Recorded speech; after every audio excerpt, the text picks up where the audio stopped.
नमस्कार, मैं हूं मदन राज और आप देख रहे हैं राज तक न्यूज़। मैं इस समय नदवासरा में हूं। बता दें कि यहाँ बहुजन समाज पार्टी का एक दिवसीय चल रहा था। इसके मुख्य अतिथि थे, बता दें कि हरिश्चंद्र गौतम जी। गौतम जी, राज तक न्यूज़ चैनल में आपका स्वागत है।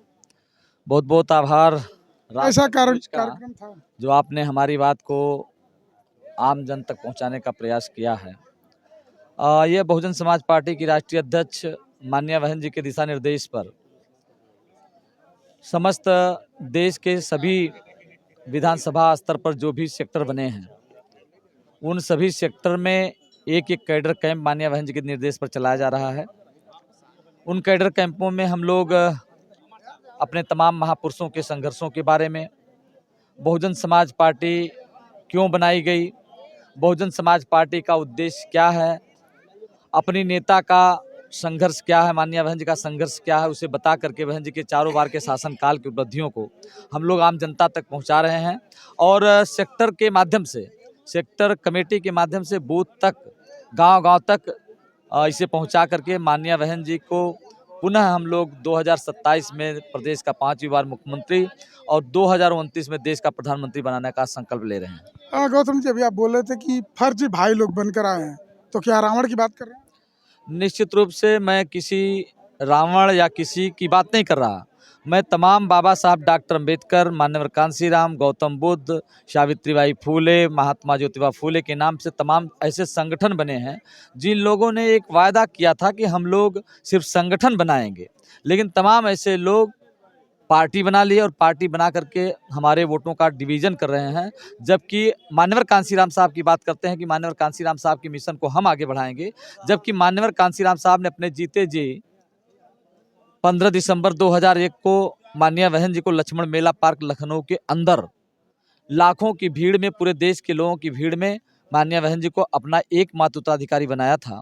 अगर उनको दूसरे विपक्षी संगठन वालों को लगता है कि हम कांशीराम साहब की बात को पूरा करेंगे, तो अगर उन्होंने अपने जीते जी बहन जी को उत्तराधिकारी बनाया है, तो उनको बहन जी के शरण में आकर के, बहन जी की पार्टी में लग करके, निस्वार्थ भाव से काम करके बहुजन समाज पार्टी के मूवमेंट को आगे बढ़ा करके बाबा साहब डॉक्टर अम्बेडकर, माननीय कांशीराम साहब के सपनों को आगे बढ़ाना चाहिए। तो गौतम जी, क्या डर लग रहा है कि जितने युवा हैं ज़्यादातर खास करके रावण की तरफ जा रहे हैं? निश्चित रूप से बहुजन समाज पार्टी डरने वाले लोग नहीं हैं।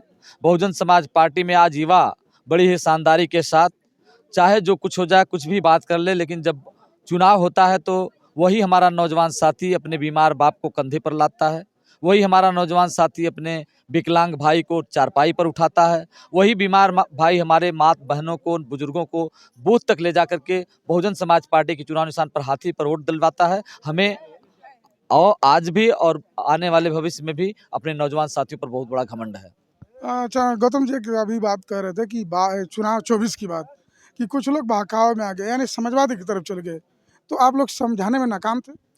निश्चित रूप से समझाने में कोई नाकामयाब था।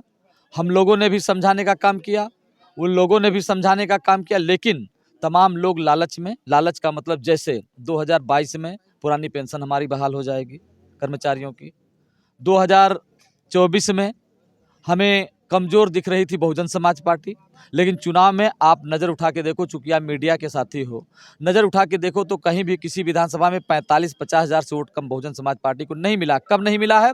जब दूसरे हमारे एनडीए के गठबंधन, 26 दलों का गठबंधन, इंडिया गठबंधन, 36 दलों का गठबंधन और बहुजन समाज पार्टी अगले चुनाव मैदान में थी, तब भी 50 हज़ार तक वोट पाई है। और मैं भरोसे के साथ कह रहा हूँ, अब पुनः वे तमाम पिछड़े वर्ग के लोग, माइनॉरिटी के लोग, अगड़े समाज के भाई जो बहुजन समाज पार्टी में आस्था रखते हैं, सब लोग जिनको माननीय बहन जी के उस नारे पर भरोसा है कि सर्वजन के सम्मान में बहन जी मैदान में, ऐसे सर्व समाज के लोग आज बहुजन समाज पार्टी से जुड़ने वाले हैं। और निश्चित रूप से आपको विश्वास दिलाता हूं और अपनी बात को अपने मीडिया के माध्यम जनता को भी विश्वास दिलाता हूं कि आने वाले 2027 में बहन जी 5वीं बार उत्तर प्रदेश का मुख्यमंत्री जरूर बनेंगे। अभी दिल्ली में चुनाव चल रहा है, बसपा वहाँ प्रत्याशी उतार दिए, लेकिन अखिलेश यादव झाड़ू लेके घूम रहे हैं। यही तो मेरे समझ में नहीं आता है। इंडिया गठबंधन हुआ, हम पूरे देश में गठबंधन करके, उन्होंने गठबंधन करके चुनाव लड़ा, और आज मैं देख रहा हूं तो तृणमूल कांग्रेस वाले आम आदमी पार्टी के साथ, समाजवादी पार्टी वाले आम आदमी पार्टी के साथ, कांग्रेस वाले अलग चुनाव लड़ रहे हैं। अब B team Bahujan Samaj party को कहते हैं। अब उनसे सवाल होना चाहिए कि भाई भारतीय जनता पार्टी की बी टीम आखिर कौन है? ओवैसी जी हैं कि बी टीम अखिलेश जी हैं कि बी टीम ममता बनर्जी हैं कि बी टीम और पार्टी और तमाम लोग हैं। अब उनको देखना चाहिए। आखिरी आप लोग सवाल, कुछ सवाल पूछ सकते हैं। मिल्कीपुर उपचुनाव हो रहा है, तीनों प्रत्याशी पासी समाज से, बसपा कोट कहाँ जाएगा? निश्चित रूप से बहुजन समाज पार्टी के लोग सोच समझ करके, जो लोग बहुजन समाज पार्टी में तुलनात्मक रूप से बहुजन समाज के हक की लड़ाई लड़ते हैं, तुलनात्मक रूप से मैंने कहा है, रावण की बात कर रहा है। तुलनात्मक रूप से मैंने कहा है, मैं किसी की बात नहीं कर रहा, तुलनात्मक रूप से वो देखेंगे कि निश्चित रूप से कहाँ पे हमारा भला होने वाला है, उसी को बहुजन समाज पार्टी का समर्थक वोट देगा। रावण। मैं एक कुछ नहीं कर रहा, मैं सिर्फ ये कर रहा हूँ तुलनात्मक रूप से जिसको देखेगा। अब आप समझो किसको देखेगा। चलिए ठीक है, चैनल को समय धन्यवाद देने आपका। के लिए धन्यवाद। धन्यवाद। बताते हैं हरिश्चंद्र गौतम जी का कहना है कि तुलनात्मक तरह से जिस तरह मिल्कीपुर का चुनाव हो रहा है उसमें बसपा वोट करेगा। ये तो आने वाला समय बताएगा, और 5 तारीख को मतदान होगा और उसके बाद ही पता चलेगा कि बसपा का वोट कहाँ गया है। ये थी खबर। बाकी खबरों के लिए राज तक न्यूज़ चैनल देखते रहिए।